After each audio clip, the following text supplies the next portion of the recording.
Chairman Orangi town حاجی جمیل ضیا نے کہا ہے کہ برسات میں لوگوں کو سہولیات کی فراہمی کو یقینی بنانے کے لیے ہر ممکن جہاں اقدامات کیے جا رہے ہیں وہیں محرم الحرام کے تقدس کا بھی خاص خیال رکھا جا رہا ہے اور اس کے لیے امام بارگاہوں کے اطراف بارش کے پانی کی نکاسی اور جلوس کی گزرگاہوں سے بھی بارش کے پانی کی نکاسی ہماری ترجیحات میں شامل ہے۔ چیئرمین اورنگی ٹاؤن حاجی جمیل ضیا نے اورنگی ٹاؤن کے مختلف علاقوں سے برساتی پانی کی نکاسی کے کاموں کی خود نگرانی کی۔ انہوں نے کہا کہ عوام کو سہولیات کی فراہمی میں کوئی کوتاہی نہ کی جائے اور town municipal corporation Orangi town کے افسران عملہ اور جہاں تیار رہے وہیں اپنی مشینری کو تیار حالت میں رکھے۔ ان کے ہمراہ اراکین کونسل پارٹی کے ذمہ داران اور متعلقہ افسران جہاں موجود تھے وہیں انہوں نے جہاں کاموں کا خود معائنہ کیا وہیں واضح طور پر ہدایتیں جاری کر دی۔ ان کا کہنا تھا کہ بارش کے پانی کی نکاسی کے ساتھ ساتھ امام بارگاہوں اور مساجد کے اطراف خصوصی خیال رکھا جائے تاکہ اس کا تقدس برقرار رہے اور محرم الحرام کے لیے جو ہم نے حکمت عملی تیار کی تھی اس پر عمل درآمد کو یقینی بنایا جائے تاکہ عزاداران حسین کو سہولتوں کی فراہمی میں کوئی کوتاہی بھی نہ حائل ہو سکے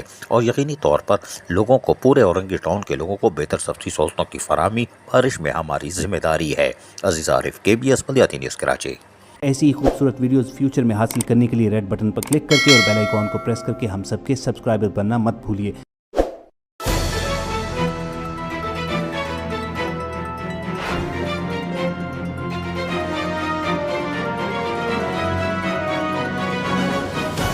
KBS